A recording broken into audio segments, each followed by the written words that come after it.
ओम शांति। हर व्यक्ति को अपने जीवन में सुख शांति की आवश्यकता है।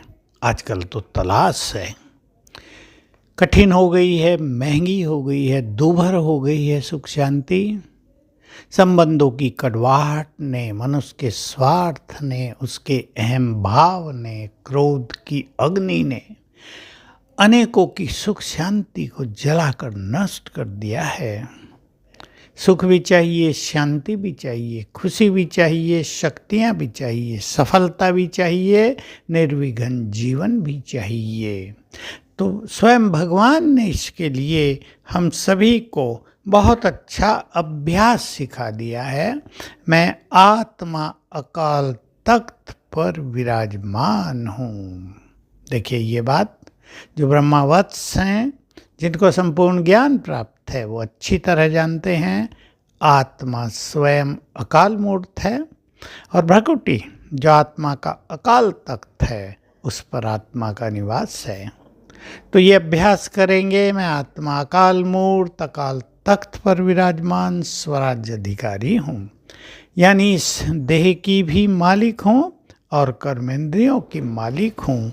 तो बाबा ने कहा यदि तुम्हें सुख शांति चाहिए तो ये अभ्यास करो। सारे दिन में, हर घंटे में एक बार भी अभ्यास हो जाए तो, क्योंकि आत्मा शांत स्वरूप है, वो सुख स्वरूप है, उसकी ये दोनों स्थितियाँ बढ़ती जाएंगी और बड़ी चीज़ होगी, क्रोध शांत होगा, अहम शांत होगा, विषय विकारों को जीतने की ताकत आएगी, मन की स्पीड धीमी हो जाएगी, तो स्वतः ही चित्त शांत रहने लगेगा। और जब चित्त शांत होता है, उसमें एक बहुत बड़ा अलौकिक सुख है।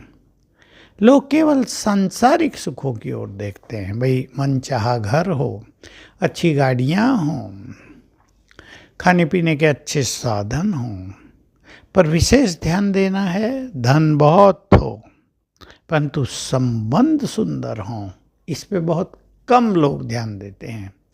बाहरी चीज़ों की कामना ज़्यादा करते हैं, पर इस आंतरिक स्थिति पर कम ध्यान रखते हैं।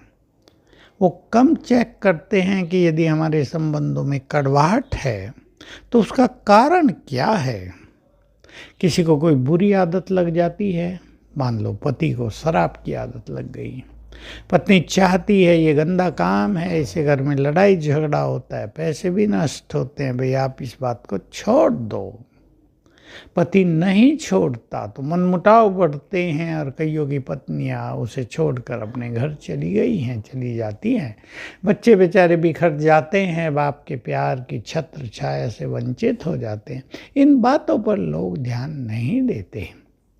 चाहे पुरुष हो, स्त्रियों की भी कई कमी होती है, वो कहीं और जगह लग जाती हैं तो पति को बहुत परेशानी होती है, और इससे मन मुटाव बढ़ता जाता है, संबंधों में विच्छेद होता है, टकराव बढ़ते हैं, कोई किसी को पसंद नहीं करता, कोई किसी के साथ रहने को पसंद नहीं करता।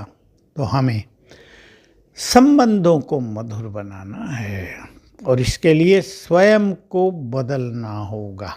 एक लक्ष्य बना लें कि हमें अपने जीवन को खुशियों से भरना है, सुख शांति से भरना है। इसके लिए हमें कुछ छोड़ना पड़े, कहीं झुकना पड़े, अपनी बात को भी छोड़ना पड़े, अपनी अच्छी राय को भी छोड़ना पड़े। उसको छोड़ने के लिए हमें तैयार रहना चाहिए। ये एक बहुत इम्पोर्टेंट चीज़ है। कहीं कहीं परिवारों में, संबंधों में सास बहू ननद भाभी के झगड़े बहुत चलते हैं। दोनों ही मानते हैं मैं घर की मालिक हूँ। देखिए और कारण भी हो सकते हैं, पर मैं एक कारण पर आपका ध्यान खिंचाना चाहता हूँ। घर में भाभी आई, अभी लड़की समझती है इस घर में तो मैं हूँ, मैंने बचपन बिताई, मेरा घर है। भाभी कहती है मैं इस घर में आ गई हूँ, ये मेरा भी घर है। दोनों का टकराव चलता है, दोनों एक दूसरे से एक्सपेक्टेशन रखते हैं, मनमुटाव होता है। इसको ठीक करना है। सास बहू के बीच बहुत कुछ चलता रहता है। सास चाहती है बहू मेरी आज्ञा में चले, और बहू आजकल पढ़ी लिखी है, वो उसकी आज्ञा को महत्व नहीं देती, संबंध बिगड़ते हैं। कोई सास अपने लड़के को ज़्यादा प्यार करती है तो कोई पत्नी लड़के को माँ से दूर कर देना चाहती है, इसलिए टकराव चलते हैं। इन चीज़ों को सभी ठीक करेंगे तो ये संबंधों का सुख बहुत अच्छा मिलेगा और परिवारों में सुख शांति आ जाएगी। ओम शांति।